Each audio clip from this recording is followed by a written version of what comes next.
이제 가나안 땅에 들어가면 32절로 34절 하나님의 규례와 법도를 가감하지 말고 지켜 행하라. 하나님의 형상을 너희 마음대로 만들지 말며 해와 달과 별들과 모든 천체를 경배하지 말거라고 명령을 했습니다. 왜 그래야 되냐? 하나님의 규례와 법도만을 지켜 행하여야 되는가? 그러면서 쭉 설득하는 장면이죠. 32절로 34절까지 사람을 세상에 창조하신 날부터 지금까지 하늘 이 끝에서 저 끝까지 이런 큰 일을 들은 적이 있느냐? 어떤 민족이 불 가운데서 말씀하시는 하나님의 음성을 듣고도 너희들처럼 살아 있다더냐? 네. 어떤 신이 표적과 기사 강한 손과 편 팔로 한 민족을 다른 민족에서 인도하여 낸 적이 있더냐? 바로 이분이 곧 여호와께서 너희를 위하여 너희 목전에서 행하신 것이 아니더냐? 너희들로 하여금 믿고 신뢰하고 따라오도록 하기 위해서 직접 이렇게 행하신 것이 아니냐고 설득을 하고 있습니다. 그러면서 35절 36절 여호와 하나님 외에는 이런 신이 없다는 거죠. 여호와께서 너희를 교훈하시려고 불 가운데서 말씀을 듣게 하셨다. 실제로 하나님의 형상을 보지는 못했지만 불 가운데서 하나님의 음성을 듣도록 한 것은 너희가 하나님을 신뢰하고 하나님을 따라오고 하나님께 순종하도록 하기 위해서다. 말씀하시는 하나님, 말씀이 곧 하나님이시죠.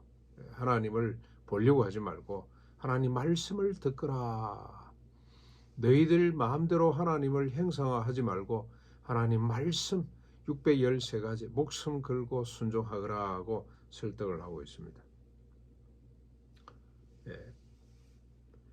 37절 38절 하나님이 왜 이렇게 하셨냐?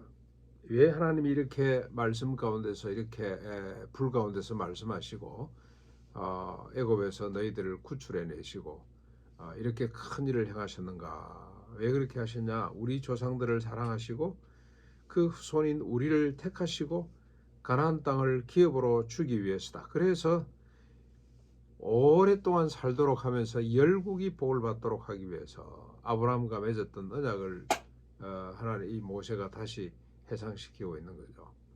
그리고 그 전으로 거슬러 올라가면 노아와 아담에게 주신 하나님의 언약을 이루기 위해서 우리를 이렇게 하셨기 때문에 우리는 하나님만 전적으로 의지하고 그 말씀대로 살아야 된다. 그러면서 이제 39절 40절 결론입니다. 여호와는 위로 하늘에 아래로 땅에 오직 한 분 하나님이시다. 이 사실을 맹심하고 그의 규례와 명령을 지키라. 그래서 내 후손이 복을 받고 언약의 땅에서 한없이 살도록 하거라. 그렇게 당부를 하고 있습니다.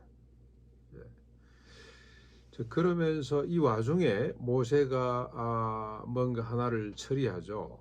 요단 동편에 새 성읍을 도피성으로 정하는 일입니다.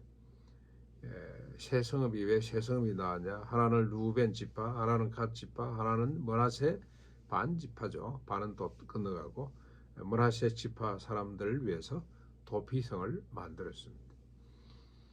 왜 이 지파별로 이렇게 나눠놨냐? 빨리 가도록 하기 위해서겠죠. 빨리.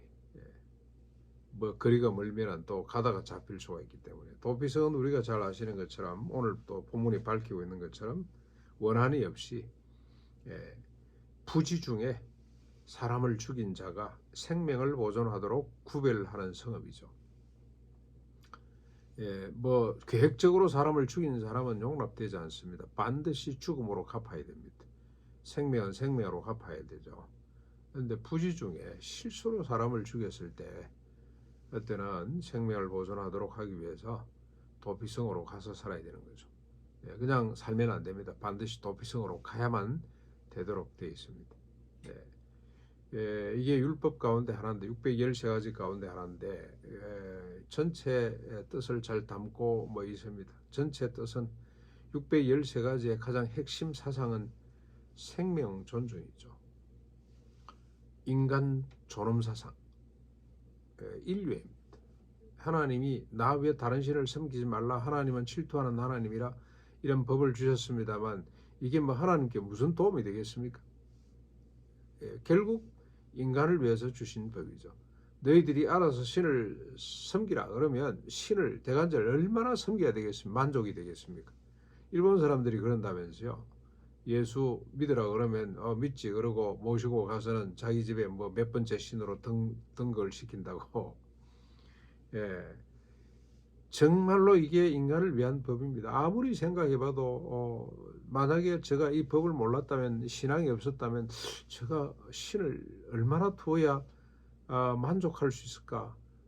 얼마나 두어야 마음의 안정을 얻을 수 있을까 생각해 보면 끔찍합니다. 그래서 뭐 토템 사상이나 뭐 우리 무속 신앙에 보면 신들이 온갖 신들이 다 있는 것 같습니다. 나무에 가면 나무신이 있고 물에 가면 수신이 있고 산에 가면 산신이 있고 그래서 가는 곳마다 뭐 신을 찾아야 되고 그래서 얼마나 자유스럽고 불편한지 부자유스럽고 불편한지 그런데 나 위에 다른 신을 섬기지 말라 하나님이 우리를 해방시켜 주신 것 같아요. 그래서 결국 하나님의 613가지 법이 하나님을 위해 있는 것이 아니고 인간이죠. 인간. 하나님이 창조하신 하나님이 형상대로 지으신 인간들이 생육하고 번성해서 땅에 충만하도록 하기 위해 주신 법이 이게 법 정신 아니겠습니까? 율법 아니겠습니까? 인류애죠. 인류애. 보편적 인간애가 이 율법의 정신인데 그 정신을 또 잘 살리고 있는 것이 또 비성입니다.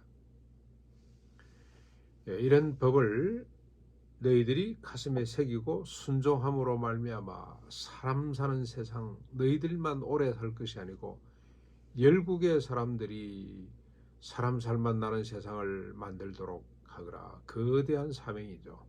하나님의 소원을 이렇게 이루고 싶어서 그 백성들을 구출해 내셨고 이제 가나안 땅을 기업으로 주시고 그 땅에서 펼칠 하나님 말씀을 허락해 주셨습니다. 오늘 우리는 하나님 말씀 613가지를 넘어서는 거죠. 그건 예고편에 지나지 않습니다. 본편, 산상본. 이게 우리에게 주어졌습니다. 이 말씀대로 살아. 우리만 복받고 천당 가고가 아니고 우리 주변에 있는 사람들이 복을 받도록. 그래서 그들이 하나님을 발견하고 하나님을 높이고 섬기고 하나님의 이름이 열국 가운데 높이 드러날 수 있도록 그러기 위해서 십자가 부활의 비밀을 우리에게 알려주셨는데 오늘도 이 말씀대로 사는 하루가 될 수 있기를 바랍니다.